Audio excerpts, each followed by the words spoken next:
Da er det min faste lille kveldsrunde i hagen. Så da kan vi se hvor godt det har vokst.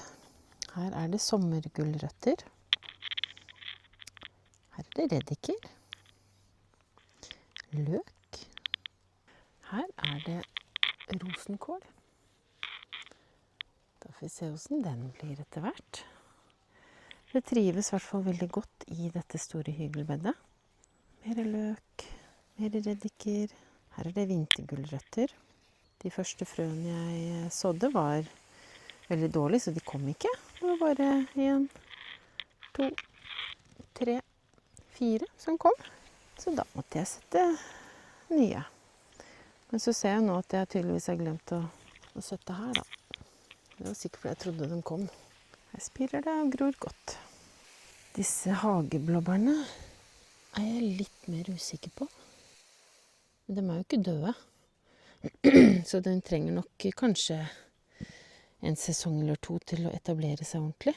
Så det får vi se til neste år. Om det kanskje kommer noe blåbær på de da.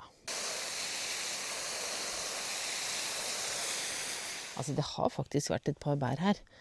Men vi har jo en del fugler i hagen, så jeg regner med at de har forsynt seg med de fleste. Men her er det en liten en.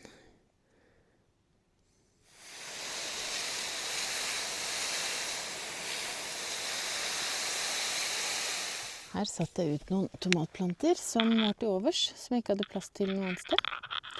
1, 2, 3, 4, 5. Nei, 1, 2, 3, 4. Og så er det 3 sukkerertplanter. Og så hang disse tomatene veldig med hodet.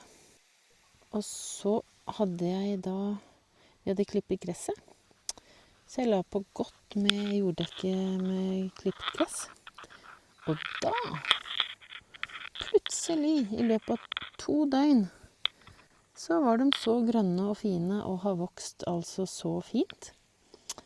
Og sammen med sukkerertene. Så dette blir bra. Det er til og med en som har begynt å blomstre.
Her vokser det bønner. De kommer seg. Her er det mer reddiker. Og under her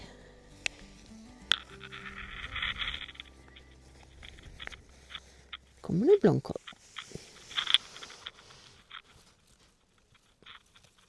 Var det purreløk? Jeg mener det var purreløk.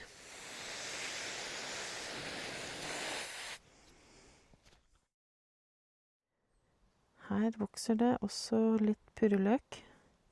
Så er det mangold.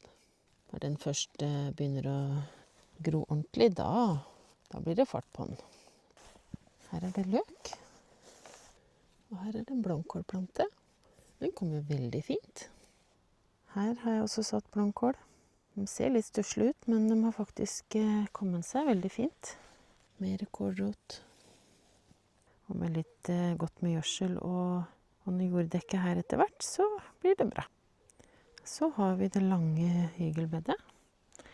Her vokser jo potetene så det gyver etter. Og midt inni her har jeg sukkererter. Og så er det poteter på andre siden. Og nå er det jo spådd veldig varme, så jeg har tenkt å finne på noe lurt med disse potetene. Jeg vet ikke om det her går, liksom, men det jeg tenkte da, det er å dekke potetene, siden det blir så varmt. Men da tar jeg høy, og så har jeg tenkt å fylle den her med vann, så at høyet blir vått. Og så skal jeg legge det på potetene. Altså dette vet ikke jeg om man kan gjøre. Jeg bare fikk en idé. Og så tenkte jeg, ja, hvorfor ikke?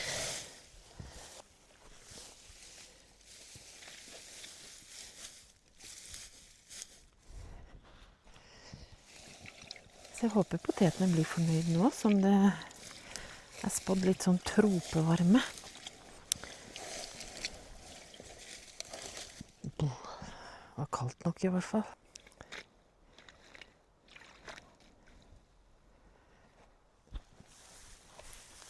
Når jeg først er i gang, da kan jeg jo slenge litt høy oppe på gresskarene.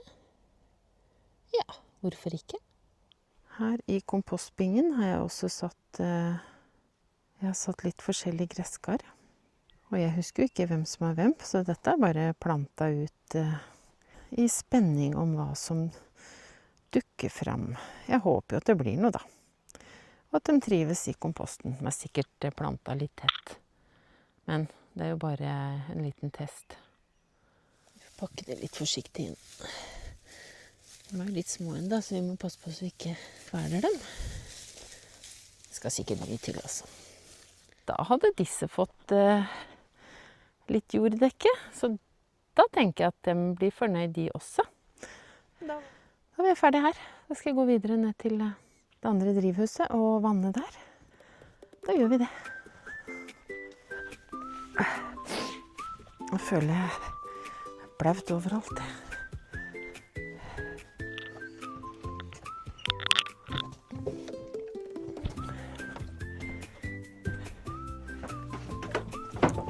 Oi.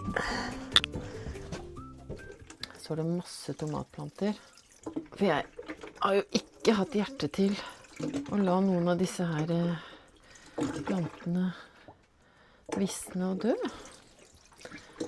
Så jeg tenkte, ja, jeg må få en sjanse når de har overlevd. Her har jeg en lilla basilikum. Den skal jeg nå klippe og ta med inn. Da klipper jeg toppene. Der.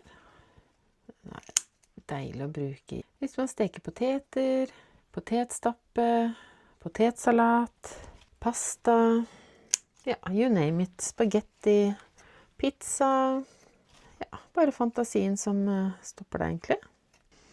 Og så lukter den som lakris. Her står det vanlig sylteagurk. Her er det gul squash. En tomatplante til. Har til og med begynt å komme tomater på. Her kommer det epleagurk, håper jeg. Og den har vokst voldsomt. Så jeg håper jo at det er mer enn blader som vokser. Så jeg er veldig spent.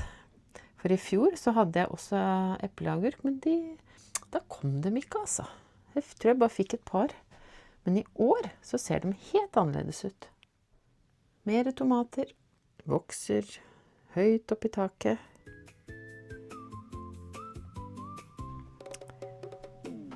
Ja, har liksom fylt opp.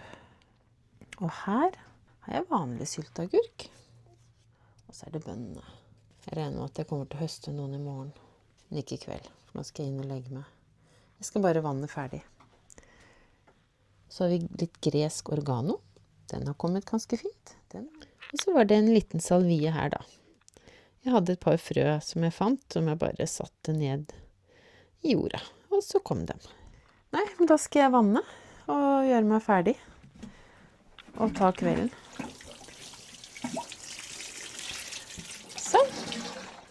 Da har jeg fått vannet runden her i drivhuset. Så da tenkte jeg å ta kvelden. Dette var en sånn liten runde jeg tar hver kveld. Det hender jeg gjør litt mer enn jeg gjør i dag, og litt andre ting også. Så har vi kassene med sjalottløk og salat. Her er det bare å gå og luke litt sånn hver dag. Dette var jo kassen med nytt ramialtre. Og samme som her var det nytt ramialdekke.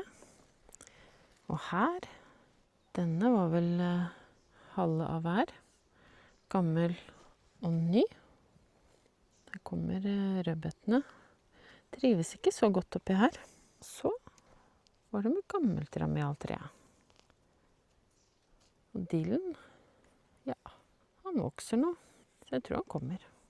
Og løken ser ut til å trives godt i disse kassene. Litt floks som er plantet. Så har vi noen klatreplanter som forhåpentligvis skal klatre seg oppover buen her. Og så epletre. Lever fortsatt. Og rundt biene lever fortsatt buskene vi har plantet. Det summer godt her.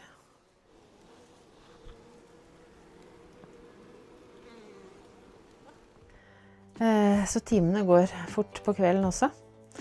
Men nå har du fått sett hvordan det vokser her, og så er jeg spent på, jeg er i hvert fall spent på hvordan det skal se ut her om, ja, om noen få uker.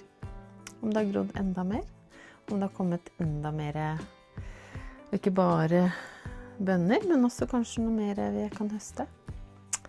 Så da håper jeg du liker det du ser, og husk, vi blir alltid glad for en tommel opp. Og tusen takk til alle dere som abonnerer. Og hvis du liker det du ser, så abonner. Da håper jeg at vi ses i neste video. Ha det!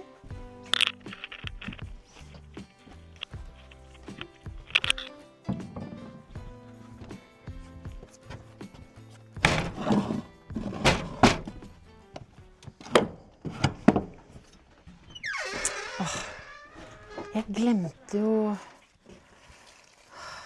det går ikke an.